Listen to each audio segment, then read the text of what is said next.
Ang susunod na programa ay nagpapatuloy dahil sa ating mga partners and supporters ng Greg Durante Ministry.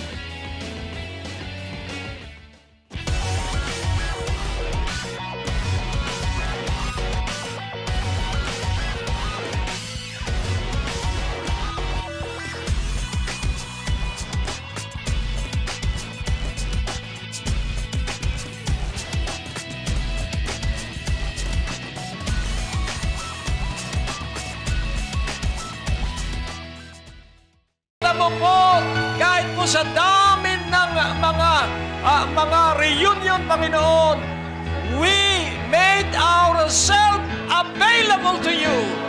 Sa isang text lang, Panginoon, heto at kami ay nangagkakatipon.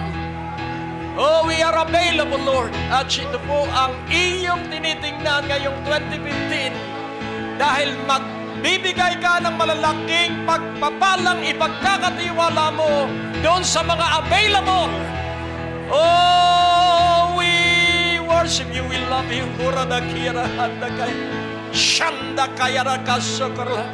Expect the best. Expect beyond your imagination. Hallelujah. A greater blessing for the next 30 days. Expect the best. Mula ngayong gabi, bawat araw, hallelujah. A great start is now in this place, hallelujah.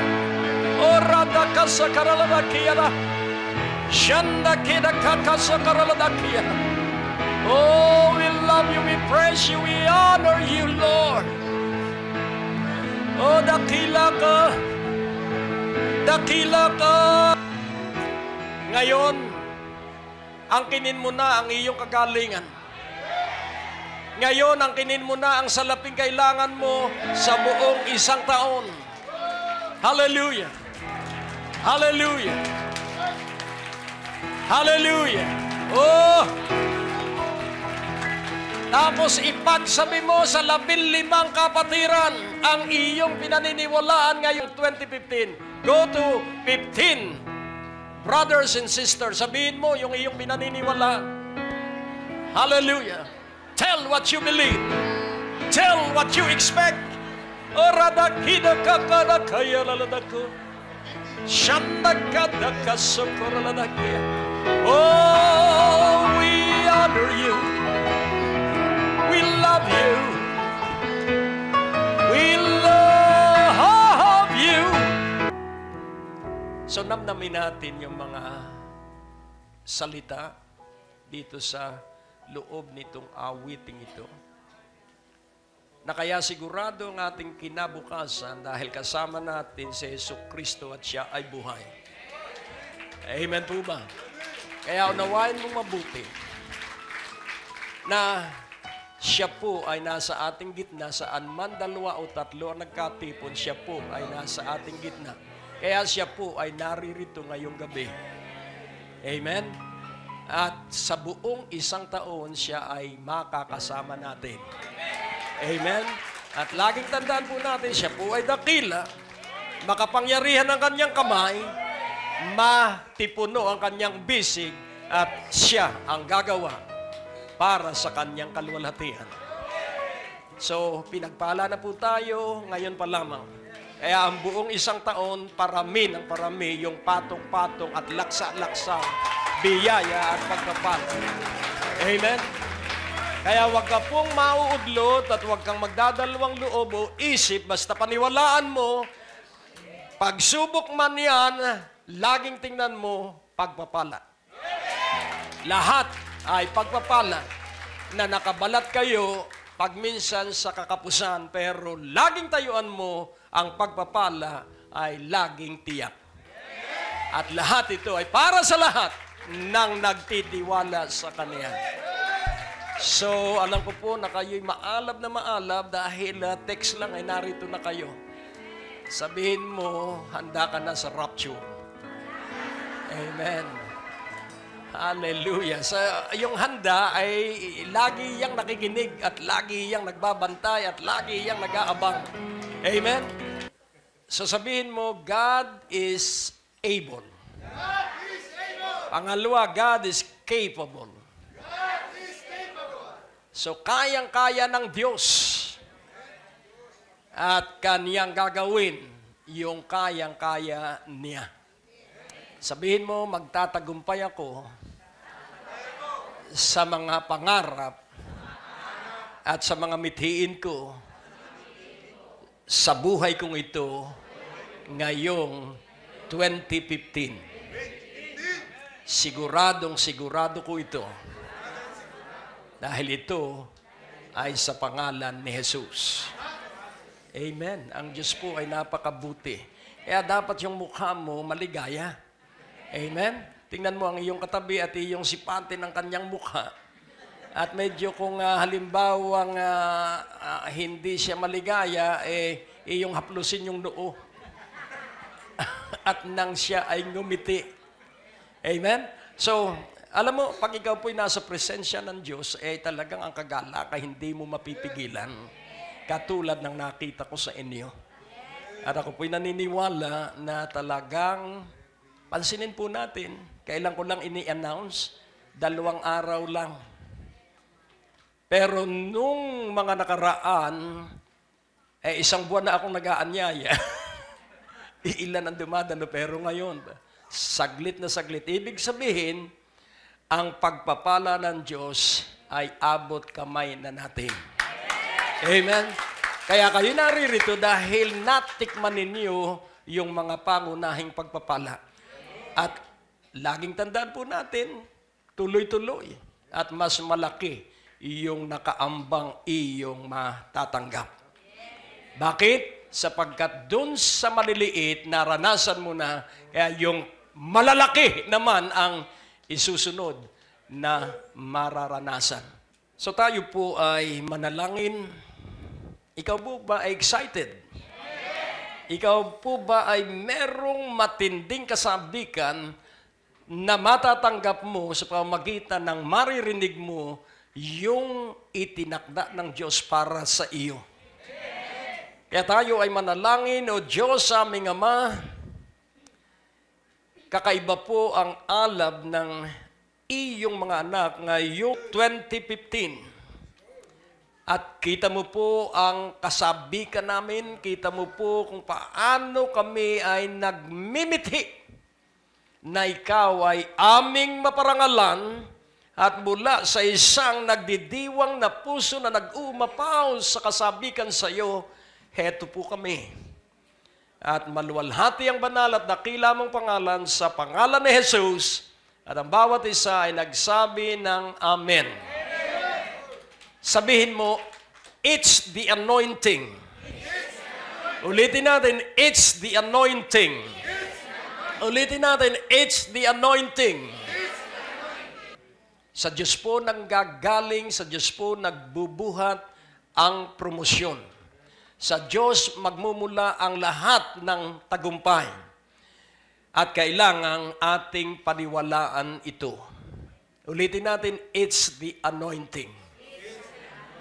Yan, napakaganda po na ating maintindihan kung ano ang anointing. At alam kong nauunawaan na ninyo, subalit higit na kailangang ating maunawaan ang lalim ng anointing. Ito po ay kapangyarihan ng Diyos. Lahat po ng mga sumasampalataya sa Panginoong Hesukristo at nagpatuloy sa kanyang pananampalataya, sila po ay makapupunta ng langit sang-ayon sa awa ng Diyos. Subalit, kailangan sa ibabaw ng lupa ay matikman natin ang langit. Hello? Kailangan sa ibabaw ng lupa ay magsimula na tayo na mabuhay sa langit. Ang gusto mo ba ay ligtas ka lang? Na magpapatuloy ka sa iyong kalagayan hanggang sa pagbabalik ng Panginoon? Nais ko pong ating maunawaan, bagamat ang awa ng Diyos ang titiyak sa ating pagpunta sa langit. Pero mas maganda po na gamitin mo ang grasya. sa 1 Corinthians 15:10. Dahil po sa pamamagitan ng grasya, dun ka po makagagawa ng higit kaysa pangkaraniwang Kristiyano. But by the grace of God, I am what I am.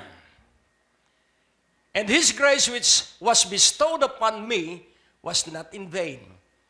And I labored more abundantly than they all, yet not I, but the grace of God which was with me. So unawain po nating mabuti. Use not the grace of God in vain. So pwede po wala na yung grasya ng Diyos ay hindi pakinabangan ng isang Kristiyano.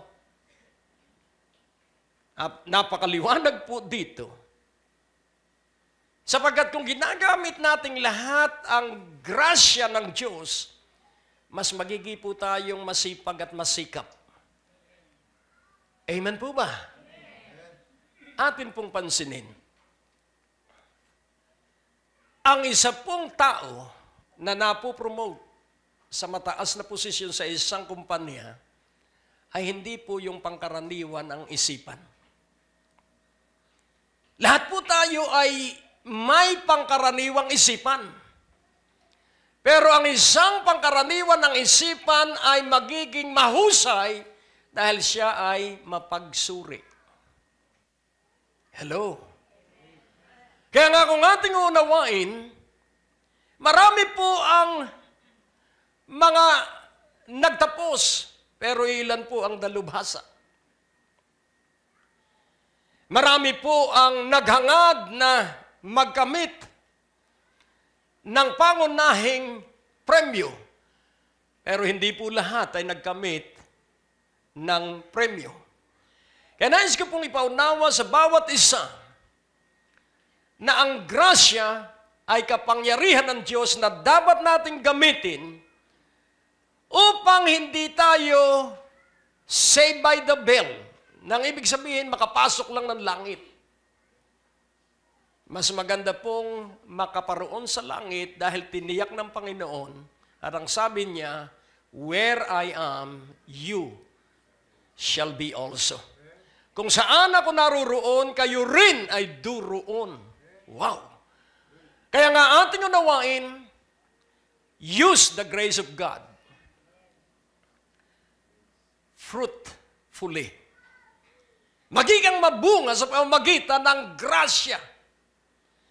At nasa iyo ang grasya ng Panginoon. It's the anointing. At kapag nasa iyo po ang anointing, you will be meek and lowly. Hindi mo po ikahihiya ang iyong kapintasan. Hindi mo po tatakpan ang iyong kahinaan. Sapagkat pag nakita ng tao na ikay katulad din niyang mahina, na nagbago. Hello. So, lalakas ang kanilang loob at sasabihin, siya nga, noon ay walang kwenta ang buhay na naging matagumpay, may pag-asa rin ako. That is transparency. Hindi mo ikinukubli ang iyong kabiguan. Sa halip, inaamin mo. At yun po magdadala sa maraming tao. Kaya nais ko pong ipaunawa sa bawat isa na may mga taong lalapit sa iyo at sasabihin, inobserbahan ko ang buhay mo. Katulad kita noon, pero ibang-iba ka ngayon. At nahamon ako, na bigyan ako ng inspirasyon ng iyong pagtatagumpay. At kung mapapansin po natin, may taong mas matalino kaysa atin, pero higit tayong mas matagumpay kaysa kanila. You know why? Dahil tayo po yung umaasa lang ay sa Diyos. It's by the grace of God. I am what I am. Hindi po sinabi ni Apostol Pablo na siya ay siya dahil siya ay matalino. Hindi po niya sinabi na siya ay siya dahil siya ay masipag. Ano ang dahilan at siya ay siya? By the grace of God. At pansinin po natin, and His grace which was bestowed upon me, ang kaniyang grasyang ibinigay sa akin, ay hindi nasayang. Kaya sabihin mo sa iyong katabi, huwag mong sayangin ang grasyang nasa iyo. Ito pong grasyang ito, you don't have to merit this grace. Because in the dispensation of grace, it is not between the merit and merit. It is about the goodness of the Lord. Kaya tanggap ng Diyos, ikaw at ako kung sino man tayo. At kung paniniwalaan mong ikaw ay tanggap ng Diyos, at ikaw ay may talentong natanggap mula sa Diyos, at kung tutuklasin mo yung talentong nasa sayo na bago ka pa likhain, bago pa ako likhain, hindi ka aasay sa tao. Sapagkat umasa ka sa tao, you will flatter men para ikay mapaboran. Pero pag umasa ka sa Diyos, you will delight yourself in the Lord. And the Lord will bring you to the right connection. Amen po ba? Kaya nga, it's always the grace of God. So it's the anointing. So the purpose of the anointing is to save all that was lost. Ikaw ay malaki at dakilang gamit ng Diyos para maabot ang maraming kaluluwa. Sa Isaiah 61 verse 1, let us zero in sa anointing. The Spirit of the Lord God is upon me, because the Lord hath anointed me to preach good tidings unto the meek. He hath sent me to bind up the brokenhearted, to proclaim liberty to the captives, and the opening of the prison to them that are bound. So atin pong siyasatin dito, the Spirit of the Lord God is upon me. Laging tandaan po natin that it is not by might, it is not by our ability, it is not by our strength, it is not by our connection, it is not by the influence of people, but it is by the anointing. The Spirit of the Lord is upon me.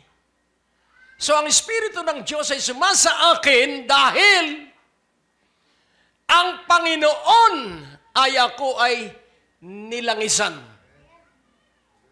So what is the anointing? To preach. Hallelujah. Amen? Purihin ang Panginoon. So the Spirit of the Lord God is upon me because the Lord hath anointed me to preach. So kikilos ang banal na Espiritu kung ikaw ay tutupad dun sa anointing. Kaya kung ikaw ay tinawag ng Diyos na magturo, do it. And the Spirit of the Lord will work through that vocation, through that calling. If you are in business, then the Spirit of the Lord will work through you so that in business you will be greater than the other business people.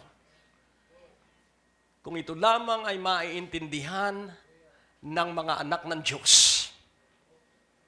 So, anointed to preach. So when you preach, the Holy Spirit will work. And what will be the preaching? Preaching is declaration. Ang isa na pang-unawa ko sa preach, alisin mo yung P. Ano ang matitira? Alisin mo yung PR. Ano ang matitira?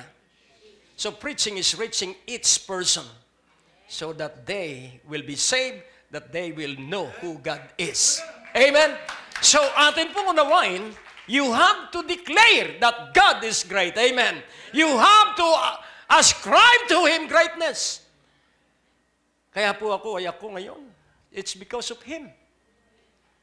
So yun pong ascribe, iyo pong ituring na siya ang may kagagawan kung ano ka ngayon.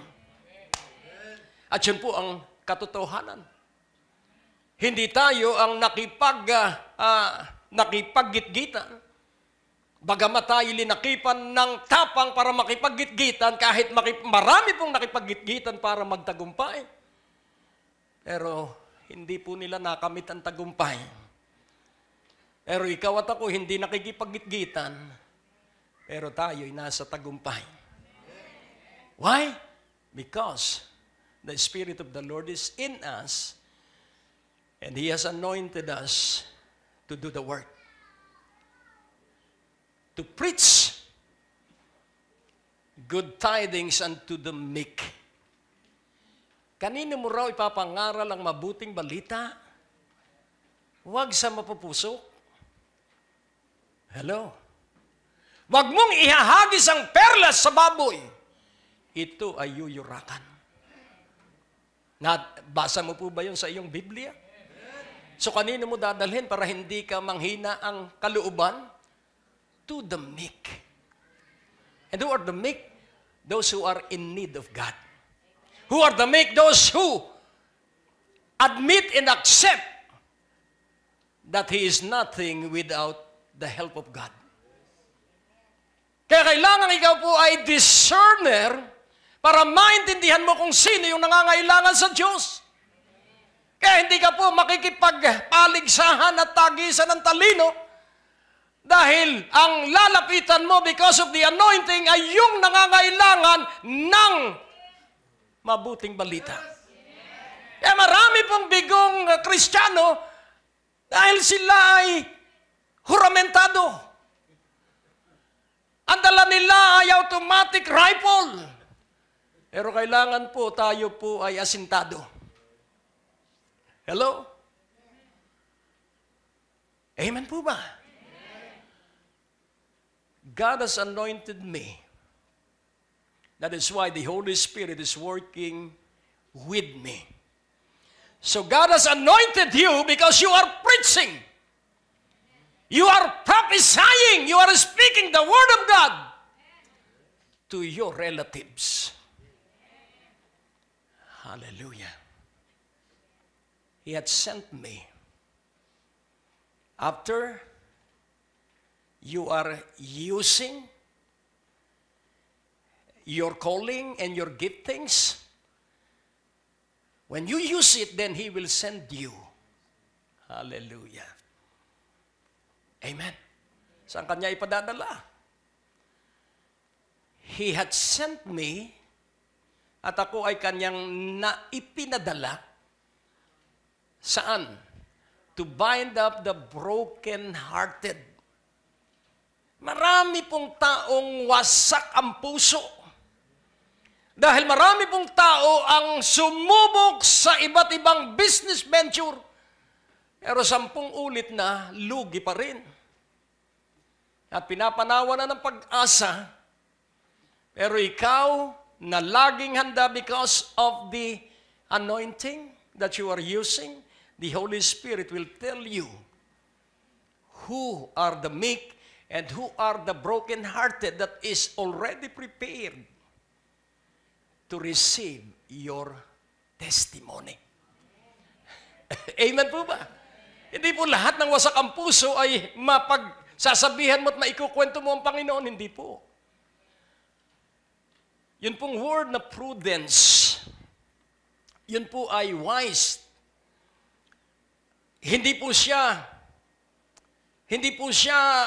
basta gumagawa. Siya po ay nagmamatiyag. Siya po ay naghihintay.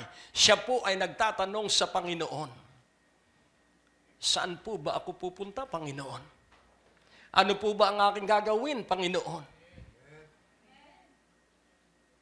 At kapag ikaw po ay consistent sa pagtatanong sa Diyos, ang iyong mga tagumpay ay magiging consistent. At kapag ikaw ay may karanasan na sa mga tagumpay, mabigo ka man sa susunod, hindi ka panghihinaan ng loob dahil marami kang maaalaalang nagdaang tagumpay.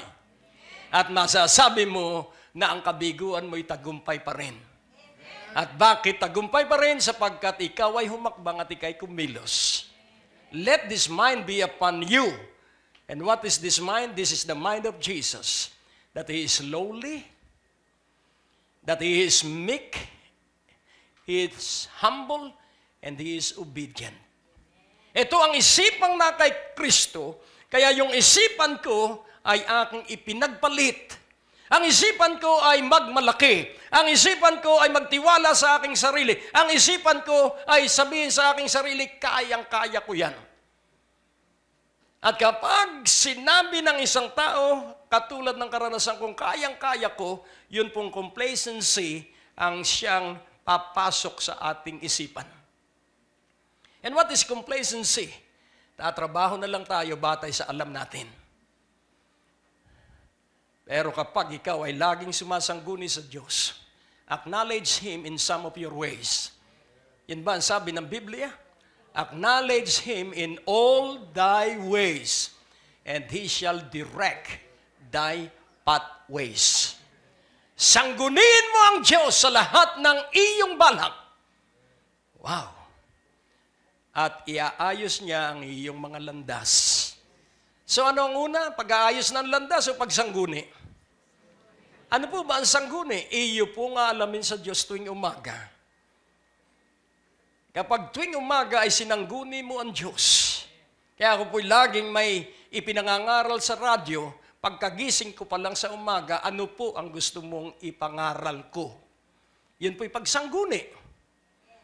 Kaya nga unawain natin, the Spirit of the Lord will work because you are using your anointing. Hallelujah. And the Holy Spirit, as you work, will work through you and will ensure success in your pursuit. Nakukuha niyo po. Kung titingnan ko ang aking sarili, ikinagugulat ko ang aking kinaroroonan. Dahil sa ganang sarili ko, hindi ko po kaya ito. Lahat ay kabutihan ng Diyos. He had sent me to bind up the brokenhearted. He had sent me to proclaim liberty to the captives. Kaya nga, pag naririnig ko yung magpupunsoy, pag naririnig ko yung mangyayaring kahirapan sa 2015, lagi po yun, ay binapatay ko na yun, baka malason pa yung aking isipan. Sapagkat ang salita ng Diyos ay tiyak. Ang salita ng Diyos ay nagbibigay ng larawan ng mangyayari na katotohanan sa aking buhay at sa iyong buhay. Kaya ikaw ay magsentro sa salita ng Diyos sapagkat nasa salita ng Diyos ang iyong mahabang buhay. At laging tandaan mo, kikirot ang iyong katawan, pero huwag mong katatakot at huwag kang mag-iisip ng kamatayan sapagkat hindi ka mamamatay dahil gusto ng Diyos na ikaw ay may mahabang buhay. Amen po ba? Kaya nga nangyayari sa marami, ay nagpapaalam na, kiro sakit pa lang ng tiyan, kaya naman pala sumakit ang daming kinain. Kaya nais kong inyong maunawa ang mabuti, it's the anointing. As long as you are doing your vocation. Ano po ba ang bokasyon? Yung strong desire mo na gawin ang ipinagagawa sa iyo ng Diyos. Ano ba yung malakas mong mithiin sa buhay? Na ang Diyos ay maluwalhati, na ang Diyos ay maparangalan, na ang Diyos ay maligayahan sa atin. Kaya nga ang sabi ng Panginoon, glorify me, for I have glorified you. At nakita ko, to give glory to God, sabi ng Panginoon, I glorified you because I finished my work. Hello? Kaya nga, ang sabi ni Apostol Pablo ay, finish my course. Ang sabi ng Panginoon nung nakabayubay siya sa krus, it is, hindi sinabing it is not yet finished. It is finished. Kaya nais kong ipaunawa sa iyo ang kagalingan mo, bayad na. Ang iyong pag-unlad, bayad na. It is finished. Jesus paid for it. And all you need to do is to boldly stand on what is completed on that cross. Hallelujah! So hindi ka po pasangawa. Hindi ka po papasok lang ng langit, kundi marami kang makakasama sa paglalakbay mo patungong langit. Amen. Sabihin mo, Amen. And the opening of the prison to them that are bound. Marami po ang buhay ay nakakahon. At ang Diyos ay nalulungkot. Ang sabi ng Diyos sa isang bahagi ng Biblia, you have limited me by doubting me. Hindi ako makagawa sa inyo sapagkat nag-aalinlangan kayo sa aking kapangyarihan. Do not limit God. Hindi po sky is the limit. Hindi po. God is unlimited. At kaya niyang pagandahin ang iyong kabiguan. Kaya niyang pagandahin ang iyong karamdaman. Ang Diyos ay eksperto sa pagpapaganda. Sapagkat ang Diyos mula sa abo ay makapagbibigay ng kagandahan. Beauty for ashes. Hallelujah! Kaya kung ikay nalulungkot ngayon, you are to be set free. Sapagkat kaya ka naman nalulungkot, pag tinanong mo ang mga tao, bakit ka nalulungkot? Hindi ko nga alam kung bakit eh. Ang tawag po doon ay ignorance. Pero basta pagkagising mo sa umaga, turuan mo na ang sarili mong maging maligaya. At kapag maligaya ka, madaling makakakilos ang kapangyarihan ng banal na Espiritu sa iyo. Kayo po ba'y napagpapala na? Ikalawang araw pa lang. At ang sabi po sa verse 2, ano po ang sabi? To proclaim the acceptable year of the Lord and the day of vengeance of our God, to comfort all that mourn. Ano po ba ang acceptable year of the Lord? Ano po ba yung katanggap na taon ng Panginoon at nawa ito, ang year na ito ay 2015? Amen. So let us proclaim that 2015 is the acceptable year of the Lord for every one of us. And what is that acceptable year? This is the day of vengeance of our God. Lahat ng sumira sa iyo ay itutuwid ng Panginoon. At kapag itinutuwid na sila ng Panginoon, malungkot ka at huwag magdiwang dahil pipigilan ang pagtutuwid. Hello? Oh, purihin ang Diyos. Maraming sumumpa sa iyo at dinuran ka. At pinagtatawanan ka. Ngayon, 2015, lahat ng nagtawa sa iyo ay mapapahiya. Sapagkat kaiba ang pagpapalang sa iyo. Hallelujah. Your blessing is beyond your imagination. But for those who persecuted you, their blessing will be whatever portion is left behind. Left over lang yun sa kanila. Pero sa iyo, yung pinakamalaki. Yung natira lang na naibigay na ng Diyos sa atin ang kanila. At sila'y matutuwa na ron kahit paano ay mayroon silang balato. Amen? To proclaim the acceptable year of the Lord. So what is the anointing? You are doing what you are called for. Amen po ba? And the Holy Spirit, as you are doing it, the Holy Spirit works behind the scene. Oh, ang Diyos po'y napakabuti. Sabihin mo, ang Diyos ay napakabuti. Verse 3! Verse 3! To appoint unto them that mourn in Zion, to give unto them beauty for ashes, the oil of joy for mourning, the garment of praise for the spirit of heaviness, that they might be called trees of righteousness and planting of the Lord, that He might be glorified. So pansinin po natin, you have an anointing. And you are doing what God has called you to do. So the Holy Spirit is working through you.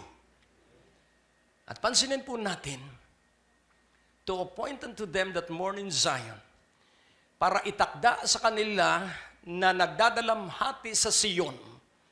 Ano po yun? Ang Zion po ay isang lugar na kung saan nandun ang templo, at ang templo po ay pinupuntahan ng mga Hudyo once a year. Once a year lang po yun. Pero tayo sa bagong tipan, every split second, pwede tayong pumunta sa Diyos. Sila, once a year lang. Kaya sila ay laging na mamanglaw dahil maghihintay pa sila ng unang buwan, at ang unang buwan sa mga Hudyo ay Abril, month of Nisan. Pero ating pansinin, kapag ikaw po ay laging nananalangin, ikaw ay pagagandahin ng Diyos. Beauty for ashes. Ano po yung abo? Yun po ay pag-aayuno. Amen po ba? Yun po ay pagsigaw na ako ay kahabagan mo, Panginoon. Pero tayo sa bagong tipan, hindi na tayo sisigaw sapagkat ang awa at kahabagan at grasya ng Diyos ay kasama natin araw-araw. At maging gabi. So pansinin po natin, they are mournful, they are crying for the garment of praise. But we have that garment. Amen? Jesus bring that garment and we are clothed with that garment of praise. Kaya pag ikay nabibigatan, nagpupuri ka sa Diyos. Glory. Bakit ka dinamitan ng Diyos ng kasuotan ng pagpupuri? Because you are called trees of righteousness. Mga puno ng katwiran. Hallelujah. So, ibig sabihin, dahil ikay isang puno, ang pangalan ng iyong pagiging puno ay righteousness. At bakit ikaw ay puno ng katwiran? Because you are the planting of the Lord. At bakit ikaw ay pananim ng Panginoon? That He might be glorified. Amen po ba? Amen po ba? At kung ibig mong laging gumagawa sa iyo ang Diyos, lalo kang maging mapagpakumbaba sa bawat tagumpay. Huwag tataas ang kwelyo mo at huwag lalaki ang tenga mo. Magpakumbaba ka. Babalik tayo dito, lipat tayo sa Luke 17:10. Nais kong ating maintindihang mabuti, ito po yung tinatawag na transparency before God. And in the eyesight of those surrounding us, sa paningin ng Diyos at sa mata ng mga nakapaligid sa atin. So likewise, when you shall have done all those things which are commanded you, say, we are unprofitable servants. We have done that which was our duty to do. Pagkakatapos kong mangaral, pagkakatapos kong manalangin sa may sakit, wala akong pwedeng ipagmalaki. Dahil ang utos ng Panginoon ay kanyang gagawin. Kaya pag sumunod ka sa utos ng Panginoon, gagawin ng Diyos yung iyong sinunod. If you be willing in obedience, you shall partake the best of the land. Many Christians focus on the partaking of the best of the land. They omitted, they neglected, if you be willing and obedient. Kaya makikita po natin, maraming Kristiyano ay daing ng daing. Bakit? Because there is no willingness in their heart. Sundin na nga ang Diyos. Dahil baka ako'y parusahan. That is obedience under complaints. Hindi po, huwag ka na sumunod. Mahihirapan ka lang at mapapagod ka. Kailangang basta utos mo, gagawin ko po. Panginoon. Basta utos mo, because I love you, I will do it. At pag ganyan po, ay ikaw po hindi mapapagod. Hindi ka po mahihirapan. Amen po ba? Kaya nga po, we are unprofitable servants. We have done that which was our duty to do. Ibig ba sabihin, wala tayong pakinabang na mga lingkod ng Diyos? Dahil ginawa lamang natin ang ating katungkulan. Halimbawa, inutusan ka ng Diyos. Pumunta ka roon ng 1 kilometro. Ang utos, 1 kilometro lang, pero dinagdagan mo ng 5 kilometro. Doon sa 4 na kilometro, meron kang pakinabang. Hello? Amen. Tulungan mo at bigyan mo ng 1 kilong bigas, yang nakikita mong dukha, binigyan mo ng 1 kaban. So you are profitable servant. You know why? Dahil hinigtan mo yung utos ng Panginoon. Pero kung batay lang sa utos, walang parangal at papuri. Hello? So excellence, God is not neglecting excellence. Gusto pa rin ng Diyos na ikaw at ako'y mahusay. Amen po ba? Gusto mo ba na ikaw ay masabihan ng Diyos par excellence? Gusto mo na ikaw ay parangalan ng Diyos? Ginawa mo ng higit kaysa ipinagagawa sa iyo ang iniutos sa iyo ng Diyos.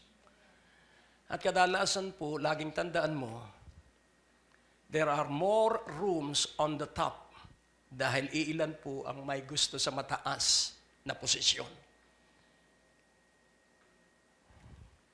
I have 2 hands, the right and the left. But with these 2 hands, I can delegate to 100 times 2 hands. I can delegate what I can do by 2 hands to 100 people with their 2 hands. So I am multiplying myself, and that is leadership. Hello. Kaya pansinin mo po, ikaw ay uunlad batay sa inilagay ng Diyos na karunungan sa iyo. Huwag mong upuan yan. Binigyan ng unang lingkod ng 5 na talento. Ginamit niya at naging 10. Binigyan ng pangalawa ng 2 at ginamit niya at naging 4. At yung ikatlo, binigyan niya ng 1 at itinago. Alin ka dun sa 3? At ang mga hindi ginagamit ang talentong ibinigay sa kanya ng Diyos ay mananatiling dukha sa gitna ng kasaganahan. Hello? Amen po ba? Kaya nais kong ipaunawa na ang mga anak ng Diyos ay hindi getting by. Ang mga anak ng Diyos ay hindi just enough. Ang mga tunay na anak ng Diyos ay makakaranas ng more than enough blessings. Dahil ikaw ay maagang gumising and you spend the first minute of your morning in quietness. Enter into your closet and spend quiet time with the Lord. Fellowshipping with the Lord. Yan po'y napakahalaga. Makipagniig ka sa Diyos. Amen? Because you are a tree of righteousness.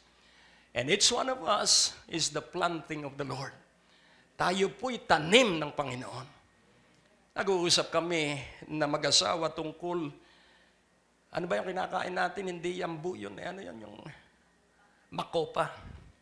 Nag-uusap kami, wala namang buto yung makopa. May buto ba ang makopa? Meron, pero yung nakinain namin wala. Kayo ba'y naniniwala na meron puno na ang itatanim mo ay sanga? Amen. Ang kasaba, hindi mo itatanim yung bunga. Ano ang itatanim? Puno. Kaya nais kong ipaunawa sa iyo, Because you are a planting of the Lord, hindi pwedeng hindi ka mamunga. Hindi pwedeng hindi ka mabunga. Hindi pwedeng hindi ka maunlad. Hindi pwedeng hindi ka magtagumpay. Why? Because may assurance that it is the Lord who has planted you. In your community, in your business, in your employment, it is God who planted you in that place, and you will surely bear fruits. Hindi lamang yun, dahil ito ay nasa Isaiah, balik tayo sa Isaiah 61. Sa verse 3, nakita natin that we are trees of righteousness. Sa verse 6 ng Isaiah 61, ano po ang sabi dito? But you shall be named the priest of the Lord. Men shall call you the ministers of God, of our God. You shall eat the riches of the Gentiles, and in their glory shall you boast yourselves. Dito po ay sinira ang kahirapan. Hello?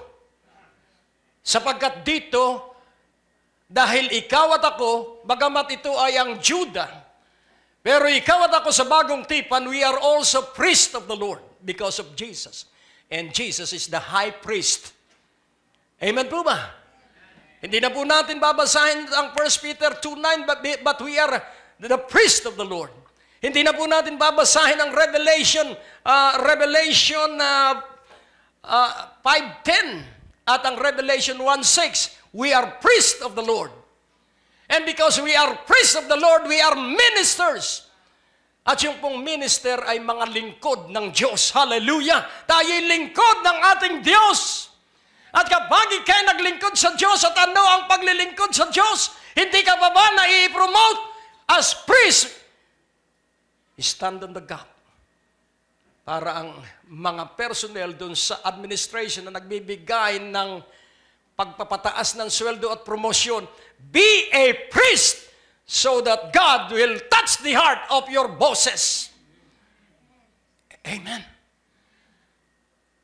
Because a priest is stand between the gap of God and the one you are praying for. Amen. So hindi kayo magkasundo ng iyong asawa as priest, stand between the gap. Your spouse and God. Amen. So, ikaw ay nasa gitna, ang asawa mo ay nasa likod, at ang Diyos ay nasa iyong harapan. Amen po ba? Ikaw ba may problema? As priest, cry to God. And that is ministering to God. Then, this is a promise. You shall eat the riches of the Gentiles. Kakanin mo ang kayamanan ng mga hintil. Glory. But seek ye first the kingdom of God and His righteousness, and all these things shall be added unto you. And in their glory shall ye boast of yourselves. At sa kanilang ang ipinagmamayabang ng mga hintil, ano ang pinagmamayabang ng mga hintil? Mayaman sila dahil sa kanyang kakayahan. Ano ang pinagmamalaki ng mga hintil? Yung magaganda nilang sasakyan, yung magaganda nilang bahay. Tiis-tiis lang. Dahil doon sa kanilang pinagmamayabang, ililipat ito sa iyo ng Diyos.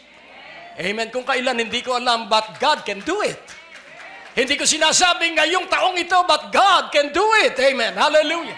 And there are so many Gentiles surrounding us. Huwag kang mag-focus sa isang tao at huwag mong pangalanan yung tao na gagamitin sa iyo ng Diyos. That is not wise.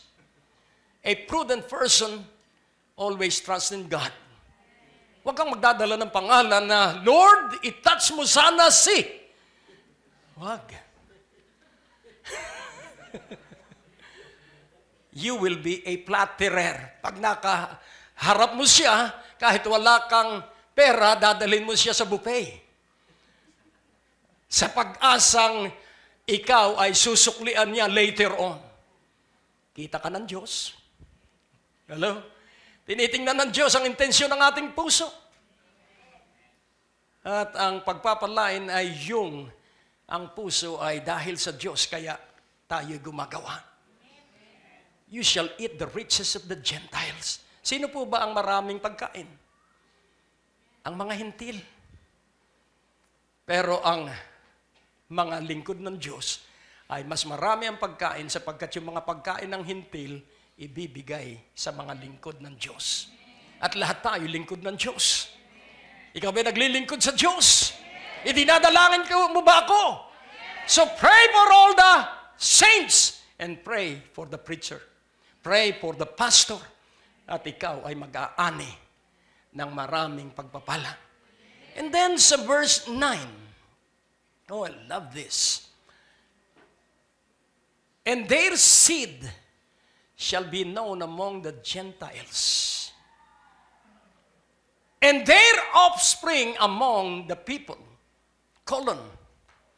All that see the seed, all that see the offspring, shall acknowledge, those who will see, shall acknowledge your seed, your offspring, that they are the seed which the Lord hath blessed.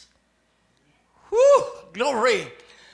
So, yung mga nakapaligid sa atin ay tatanggapin ng ating binhi, ng ating mga anak ay pinagpala ng Diyos at kaya pinagpala ng Diyos because we are trees of righteousness, the planting of the Lord, because we are the priests of God, the ministers of the Lord, and because we are the seed and our children is our offspring. Oh, I love this. Nakukuha niyo po? Kaya walang pagkakataong maghirap ka. At walang pagkakataon na makagawa ang masama sa iyo sapagkat protektado ka because you are the planting of the Lord, you are the minister of God, and you are the seed blessed by the Lord. Kaya sabi ni Balaam, hindi ko sila pwedeng isumpa because they are blessed by the Lord. At ito ang sasabihin ko sa inyo, walang pwedeng kumulam sa iyo because you are blessed by the Lord. At habang kinukulam ni Balaam ang bayan ng Israel, lalong nanagagana ang Israel. Kaya habang ikaw ay sinisiraan, lalo kang uunlad. Lalo kang magtatagumpay. Lalo kang mananagana. Why? Because you are the tree. We are the trees of righteousness, the planting of our God. Amen. We are the priest and Jesus the high priest. Oh, I love this. I'm so excited for this. At kaya ako natatanggap ito dahil mahal na mahal ako ng aking asawa. That is the key. Amen? Dahil kapag ang asawa mo inaaway mo, ang kaaway mo ay ang Diyos. Oh, purihin ang Panginoon. Kaya dapat parangalan ng asawa. Dahil ang bahay ay pamana ng ama at ina. Pero ang asawa, regalo ng Diyos. Oh, I love this. I love the truths. Do you? Kaya nais kong inyong maunawaan ngayong unang Biyernes, meron kang pananagutan. What is your duty? Sa second Friday na? So, ang gusto ng Panginoon tayo ay dalhin sa pagkakaisa. So, what we are, Jesus' desire, this is the desire of Jesus. John 17:24. So, ikay pinagpala. At ito ang hangarin ng Panginoon. Father, I will that they also, whom Thou hast given me, be with me where I am, that they may behold my glory, which Thou hast given me, for Thou lovest me before the foundation of the world. So ano ang pangarap ng Panginoon? Ikaw at ako'y makasama niya kung saan siya naroroon. Nasaan ba ang Panginoon? Nasa langit. At ang pangarap ng Diyos, balikan tayo sa rapture at isama tayo sa langit. Palakpakan natin ang Diyos dahil siya'y tapat sa kanyang salita, tapat siya sa kanyang pangako. So our duty in Isaiah 54, verse 2, enlarge the place of thy tent,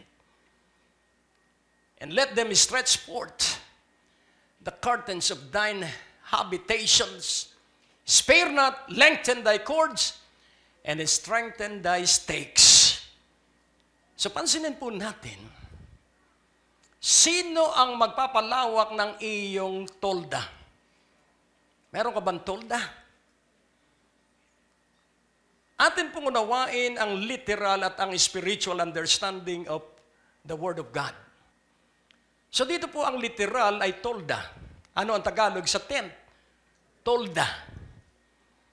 At kung titingnan po natin, makukuha natin ang prinsipyo, enlarge the place of thy tent. Ang ibig sabihin ng tolda, doon ka nakatira. So ibig sabihin, paano mo mai-enlarge ang iyong tirahan?